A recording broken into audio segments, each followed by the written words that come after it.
네, 오늘의 정치권 소식 정가 브리핑에서 김준일 뉴스톱 대표와 함께 짚어보겠습니다. 어서 오세요. 네, 안녕하세요. 네, 이태원 참사 수사로 잠시 수면 아래로 좀 내려가는가 했었던 게 대장동 수사. 네, 다시 이제 속도를 내고 있는 것 같습니다. 어제 김영 부원장의 기소에 이어서 오늘은 이제 정진상 실장 자택, 사무실 다 이제 압수수색을 했군요. 예, 예정된 수순이었다고 봐야 될 것 같습니다. 이미 이제 이재명 대표 최측근으로 알려진 정진상 당대표 정무조정실장이 수사 선상에 오르면서 그러면 당연히 압수수색이 들어가리라고 예상을 할 수가 있잖아요. 네. 그래서 이제 당사도 그렇고 국회 이제 본관에 있는 이제 그 당대표실 이런 데 이제 압수수색이 예상이 되는 상황이어서 오늘 민주당 분위기도 사실 굉장히 차분했습니다. 물론 초반에 약간의 대치가 있었지만은 지난번에 김용 민주연구원 부원장 관련해서 민주연구원 8층 그러니까 민주당 당사 8층에 압수수색 당했을 때는 소위 말해서 총동원령을 내려가지고 의원들이 다 모였잖아요. 예. 근데 오늘은 그런 것도 동원령도 없었고 그냥 차분하게 얘기를 하고 이런 것들이 좀 너무 이제 압수수색을 거부를 하는 것이 정치적으로도 부담이 된다 이렇게 좀 판단을 한 것 같습니다. 그래서 합리적으로 좀 얘기가 된 것 같고 방금 한 30분 전에 이제 국회 본관도 이제 압수수색이 진행이 됐거든요. 네. 그래서 김진표 국회의장이 이거는 사실상 이제 용인을 했다라고 봐야 될 것 같아요. 그 정확한 소식이 지금 용인했는지 여부는 안 알려졌는데 저도 확인을 못 하고 들어왔는데 그렇다고 본다라면은 이제 본격적으로 수사가 진행된다 이렇게 봐야 될 것 같습니다. 근데 일전에 저희 코너에 출연하셔서도 말씀하셨습니다만 국회 이제 본관에 대한 압수수색은 사실 좀 전례를 이렇게 찾아보기가 쉽지 않은 그런 경우여서요. 네. 이렇게 압수수색을 할 경우에는 상당히 민주당 쪽에 이제 반발이 클 것이다, 클 수밖에 없을 것이다 이렇게 전망을 하셨었거든요. 그렇죠. 근데 오늘 이제 국회의장도 사실은 임의 제출을 이제 제안했었고, 그래서 좀 그 압수수색이 좀 미뤄지지 않는가 싶기도 했는데 결국에 이제 압수수색을 이제 진행했다고 하고요. 어떻게 이제 진행되는지는 좀 따져봐야 되겠습니다만 어떻습니까? 이 압수수색 자체가 좀 상징적인 의미가 있습니까? 상징적인 의미는 있죠. 그러니까 국회 본관 방금 말씀하셨듯이 국회 본관이 압수수색 당한 사례는 거의 저는 없는 걸로 알고 있어요. 네. 그리고 지금 의원회관 같은 경우에는 의원실이 압수수색을 당한 사례는 예를 들면 김웅 의원이 이제 공수처 고발 사주 관련해서 이제 당한 적이 있는데 최근에 이제 그게 위법했다 절차를 지키지 않았다 이런 판결도 나오긴 했는데 어쨌든 이런 부분에 있어서 상당히 검찰이 부담감을 느낄 수도 있으리라 생각했는데 거침없이 한 것으로 보아서 이거에 대한 수사 의지 이런 것들을 상당히 검찰이 보여주고 있다 이렇게 봐야 될 것 같고 말씀드렸지만은 이미 다 예정된 수순이었습니다. 사실 네. 그래서 그 안에 정진상 실장이 뭐를 뒀을 리도 만무하고 그리고 이게 굉장히 오래전에 있었던 일이잖아요. 그렇죠. 그러니까 당대표 정무실장 되기 수년 전에 있었던 일인데 거기에다가 증거자료를 뒀을 리도 없을 것 같고 그냥 검찰도 이렇게 나오리라는 걸 민주당도 알고 있었고 다들 이제 아는 상황에서 이렇게 이뤄진 좀 어떤 수사 절차였다 이렇게 봐야 될 것 같습니다. 네. 민주당 입장에서는 마음의 대비를 어느 정도 하고 있었을 것이다. 그렇죠. 예. 지금 이제 김영 부원장의 그 공소장 내용을 좀 살펴봐도 그렇고요. 지금 그 이재명 대표의 이제 최측근을 상대로 하는 이 수사 내용을 보면은 이재명 대표를 향해서 조금씩 이제 옥죄어 오는 그런 그 모양새이긴 합니다만 지금까지 이제 김영 부원장이 계속 혐의를 부인하고 있지 않습니까? 그리고 정진상 실장에 대한 그 직접 수사, 소환 조사 내지는 신병 확보가 이제 조만간 있을 수도 있겠습니다만. 지금 이 두 사람이 입을 닫고 있는 이상 검찰 입장에서는 어떤 좀 더 실증적인 증거를 찾지 않으면은 이 법정에서 상당히 좀 치열한 공방이 이루어질 수밖에 없을 것 같은데 어떻게 보시는지요? 일단 검찰이 어디까지 지금 이 관련해서 이재명 대표가 이 정치자금과 관련해서 연루됐는지에 대해서 어디까지 확인을 하고 수사를 했는지에 대해서 알려진 바가 없습니다. 그리고 공소장에 다 쓰는 건 아니니까요. 예, 공소장에 다 쓴 건 아니고 공소장에서도 이를테면 공모했다 이렇게 쓴 게 아니라 그냥 이름이 여러 번 언급이 됐는데 이거는 유동규 씨가 이를테면은 대선 자금으로 줬다라고 진술을 했기 때문에 이름이 나오는 것 자체는 불가피한 상황이었어요. 네. 그리고 또 전에 사례를 보면 성남FC 후원금 의혹과 관련해서 성남시 전 전략기획팀장하고 두산건설 전 대표가 기소됐을 때 그때도 이재명과 정진상이 공모했다 이렇게 공소장에 있었거든요. 근데 사실 그 공소장이 언론에 보도된 이후로 뭘 공모했는지 언제 몇 월 몇 시 어떻게 공모했는지 구체적인 내용은 다 나오지 않았습니다. 네. 어떻게 보면은 이런 공소장에 적힌 내용을 지금 그대로 받아들이기에는 좀 어려운 상황이다. 오히려 뭐 이거는 아직 알 수는 없습니다만 검찰의 어떤 수사 의지를 공소장에 좀 담은 거 아니냐 뭐 이렇게도 해석될 수가 있는 거죠. 그래서 그 부분은 이제 향후 수사 과정을 좀 지켜봐야 될 것 같습니다. 네. 이제 법정에 가서 이제 어떤 그 추가적인 사실이 나오는지 어떤 진술이 나오는지를 좀 그 주목해 봐야 되겠습니다만 어떻게 보시는지요? 이재명 대표에 대한 어떤 직접 수사로 좀 이어질 수 있는 그 형국입니까 지금? 직접 수사 전에 일단은 참고인 조사로 이제 출석 요구를 할 가능성은 매우 높다라고 저는 보고 있습니다. 일단은 저는 제가 판단하기에는 정진상 실장 같은 경우에는 아마 체포영장을 발부해가지고 체포를 할 가능성이 높고 김용 민주연구원 부원장처럼 비슷하게 흘러갈 가능성이 상당히 높다라고 보고요. 다만 이재명 대표 같은 경우에는 진짜 대선 자금이면 이거는 엄청난 파급력이 있는 거잖아요. 이거를 이를테면 피해자로 전환하는 거 이거는 정말로 물증이 있지 않는 이상 상당히 쉽지 않은데 지금 돈이 어떻게 쓰였는지도 알 수 없고 정말로 개입을 했는지 그게 대선 자금인지 심지어는 돈이 오갔는지조차 아직도 물증은 없는 진술만 있는 상황이잖아요. 그렇게 본다라면 일단은 참고인 조사 방식으로 처음에는 운을 떼는데 그거에 이재명 대표가 피의자로 전환되는지 여부는 사실 지금 진행되고 있는 김용 부원장과 그리고 향후 진행될 정진상 실장에 대한 수사에 달려 있다 이렇게 봐야 될 것 같습니다. 네. 민주당 입장에서는 지금 야당 탄압이라고 뭐 거세게 반발하고 있고요.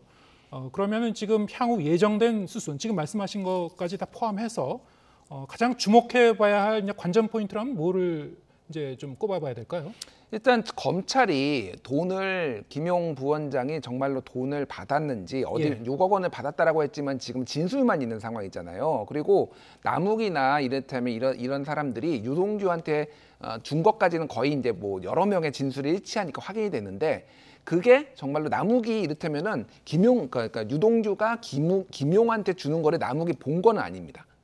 그러니까 필요하다라고 하더라라고 해서 본인은 전달했을 뿐이잖아요. 그러니까 이 부분에 사실 약간 허점이 있는 거예요. 그래서 검찰이 어디까지 이제 그거를 확인할 수 있는지 그걸 봐야 되는데 지금은 뭐 김용 부원장 같은 경우에는 지금 검찰에 소설 쓰고 있다라고 주장을 하고 있고 아예 묵비권을 행사하고 있잖아요.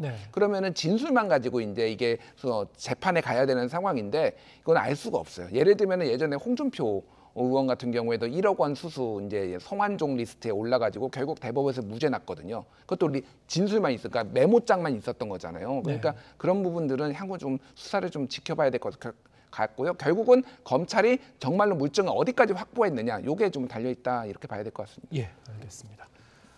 오늘 이제 민주당을 비롯한 야3당이 국정조사 요구서를 이제 제출했습니다. 이태원 참사의 진상 규명과 관련한 국정조사. 자, 이제 국민의힘은 지금 계속 이제 반대 입장이고요. 하지만 그럼에도 불구하고 이 국회 다수 의석을 점하고 있는 민주당의 이제 단독 처리가 좀 가능한 상황이죠. 예, 24일 본회의에서 이제 처리를 한다라는 거고 181명 의원 여기에는 이제 민주당, 정의당 그리고 기본소득당이 찬성을 했고요. 시대전환하고 국민의힘은 반대를 한 그런 상황입니다. 그래서 전체적으로 보면은 지금 181명이고 뭐 당연히 과반이 넘기 때문에 이거는 뭐 무난하게 이제 통과가 될 가능성이 높습니다. 그러니까 중요한 거는 이런 것 같아요. 지금 국민의힘이 그럼 여기 국정조사에 참여를 할 것이냐 말 것이냐. 국민의힘은 굉장히 딜레마 상황이에요. 지금 민주당이 조사를 한다라는 게 대통령실 상황 대응 그리고 정부의 은폐 축소 의혹 이런 거거든요. 이거는 사실상 정권을 공격하는 건데 여기에 참여를 하는 것 자체가 이거에 공격에 도움을 준다 이렇게 이미지를 볼 수가 있는데 만약에 참여를 안 하면은 민주당 의원들, 야당 의원들만 질의를 하면은 소위 말해서 방어가 안 되는 거예요. 그러니까 국정감사장에서도 예를 들면 여야가 같이 질의를 하면서 뭐 보호를 해줄 건 해주고 뭐 쉴드라고 하죠. 뭐 이런 것도 해주고 이런 것들이 있어야 되는데 참여를 안 해버리면은 그냥 멀뚱멀뚱 쳐다만 봐야 되니까 이게 지금 국민의힘의 가장 큰 딜레마라고 볼 수가 있는 거죠. 국민의힘 입장에서 보면은 물리적으로 이것을 막을 방법도 없는 것이고 사실 끝까지 이것을 반대할 그 명분도 좀 약하지 않습니까? 어떻게 보시는지요? 그렇죠. 국정조사가 이제 뭐 수사가 끝나야지만 할 수 있다라고 했는데 과거 뭐 삼풍백화점이나 그때는 뭐 진상조사단 뭐 이런 거였는데 과거 사례들을 보면은 수사는 수사대로 국회에서는 국회대로 한 것이고 수사는 주로 처벌을 목적으로 한다라고 하면은 여기에는 시스템적인 문제점 이런 것도 분명히 이제 국회가 할 수 있는 차원의 영역이 있는 거거든요. 그리고 뭐 쉽게 얘기를 하면은 문재인 정부 때 이게 참사가 벌어졌다고 하면은 야당이 야당인 국민의힘이 그러면 국정조사 요구 안 하겠습니까? 그러니까 이게 그런 명분들이 약하다라는 거, 뭐 여론도 그렇고 그렇기 때문에 마냥 반대할 수는 없었고 아까 전에 말씀드린 실익도 조금 적어요. 그래서 결국에는 참여를 하는데 어떤 그 대상, 조사 대상 이런 것들을 가지고 좀 줄다리기를 할 가능성이 이게 높아 보인다 이렇게 보여집니다. 24일까지 한 2주 정도 아직 기간이 남았으니까 물밑 협상이라든가 여야 협상을 통해서 국민의힘의 입장이 좀 바뀔 가능성도 있다. 근데 지금 보면요, 그 2주라는 기간 동안 사실 이제 경찰의 수사 결과도 어느 정도 좀 더 구체적인 윤곽이 나올 가능성이 있지 않습니까?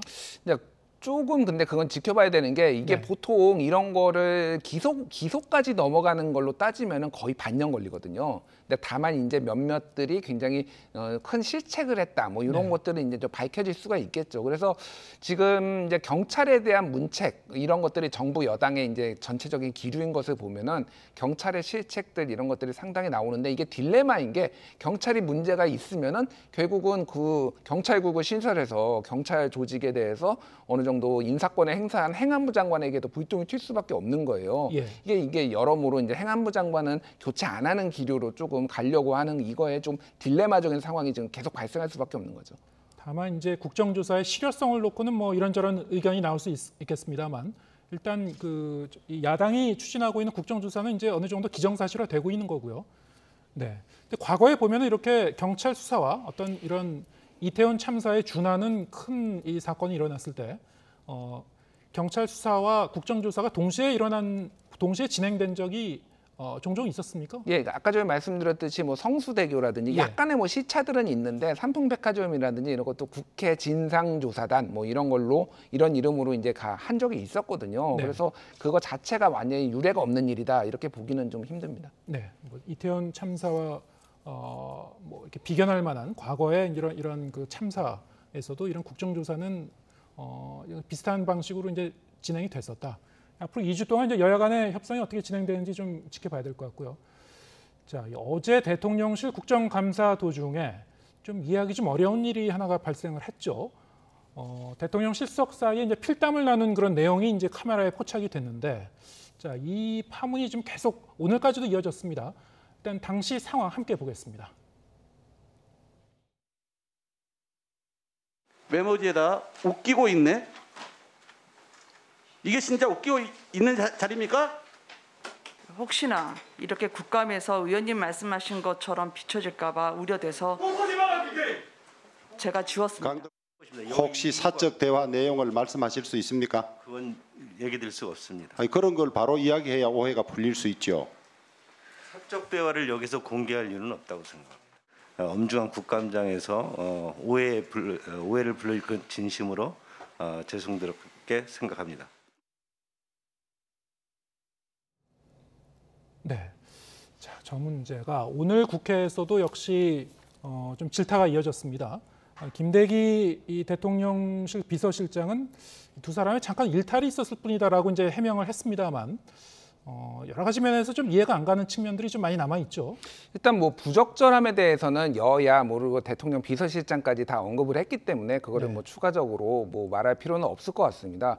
근데 좀 이해가 안 되는 부분들이 많아요. 예를 들면은 김은혜 홍보수석 같은 경우에는 소위 말해서 이 언론 쪽의 선수입니다, 선수. 방송 기자로 이제 잔뼈가 굵은 그런 사람이죠. 방송 네. 기자도 하고 대변인과 홍보수석 이런 직책만 거의 했기 때문에 언론의 생리를 굉장히 잘 알고요.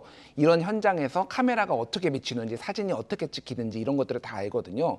근데 그 상황에서 갑자기 보통 저 정도 가까이 있으면 얘기를 할 게 있으면 귓속말로 이렇게 살짝 하거든요. 그렇죠. 근데 그거를 웃기고 있네 쓴 것도 그렇고 웃기고 있네 종이를 보면은 종이가 이렇게 뒤집어진 상황에서 네. 이 밑에다가 쓴 게 아니라 이 위에 종이에다가 이렇게 써 있는데 카메라가 이렇게 비치는 제일 잘 보이는 데다가 이렇게 썼어요. 일반적이진 않군요. 일반적이지가 않아요. 그리고 팔도 좀 부자연스럽습니다. 이렇게 뻗어서 써야 되는 이런 상황이에요. 그러니까 저기 보시면 알겠지만은 그러니까 왜 저기다가 카메라가 제일 잘 보이는데 저렇게 쓰지? 그러니까 예. 사실 이제 국회 본회의장과 국정감사장을 비교해 보면은 뭐 현장에 가보시면 잘 알겠습니다만 본회의장에서도 뭐 종종 휴대폰 화면이 이제 카메라에 포착되는 경우가 있습니다만 그건 이제 먼 그 거리에서 이제 당겨서 이제 촬영하는 거고요. 예. 국정감사장은 상당히 그거에 비하면 좁지 않습니까? 밀집해 있기 밀집해 때문에 있고 예. 그냥 카메라 기자의 눈에도 금방 포착될 수 있는 그런 거리인데요. 사실은. 그렇죠. 예, 그래서 이데일리가 이제 처음에 썼고 이제 후속 보도가 나오고 영상으로 이제 바로 확인이 된 거죠. 그래서 처음에는 강승주 수석이 썼다라고 처음에 나왔다가 이제 그게 김은혜 수석이 쓴 걸로 이제 확인이 됐는데 그러니까 제가 말씀드리는 거는 그래서 일부에서는 일부러 좀 쓴 거 아니야? 뭐 이렇게. 좀 이런 얘기까지 나오고 있어요. 그러니까 이게 좀 워낙 상황 자체가 비정상적이라서 예. 그래서 그날 이제 대통령실 국정감사의 뭐 상황을 보면은 이제 청담동 술자리 의혹과 관련해서 질의가 강덕구 의원의 질의가 이어졌고 이태원 참사 이런 것들이 막 질의가 있었는데 이게 웃기고 있네가 나옴으로 인해서 다 보도가 웃기고 있네만 지금 다 나온 상황이에요. 그리고 네. 이제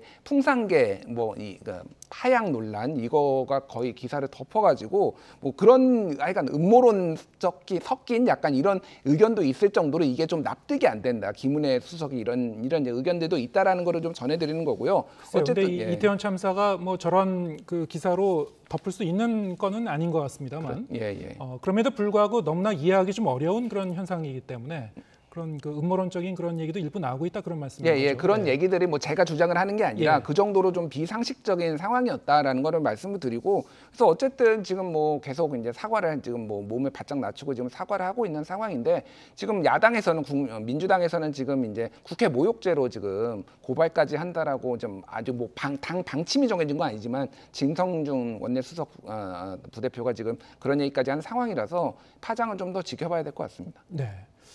국회 모욕죄로 이제 이 고발까지 하겠다. 자, 이게 뭐 실현될 거라고 보십니까? 뭐 모르겠습니다. 근데 저 상황에 있어서 지금 민주당의 어떤 전체적인 강공 드라이브로 봤을 때는 일단은 뭐 고발까지 한 이후에 나중에 취하를 하더라도 지금은 좀 이 부적절함에 있어서는 어쨌든 뭐 문제가 있기 때문에 분명히 그런 조치를 좀 취할 가능성이 높다 이렇게 보여집니다. 네. 그냥 단순 해프닝으로 보기에는 좀 여러 가지로 지금 말씀하셨습니다만 이해할 수 없는 그런 측면이 있고 하지만 그럼에도 불구하고 뭐 진실은 그 두 사람밖에 모르겠죠. 네. 대통령실은 뭐 아니라고 계속 이제 얘기를 하고 있으니까요. 하지만 앞으로 이제 뭐 국회 모욕죄 얘기까지 나왔으니까 앞으로 이제 이 사태가 어떻게 진전이 되는지 좀 지켜보겠습니다. 김준일 뉴스톱 대표와 함께했습니다. 고맙습니다.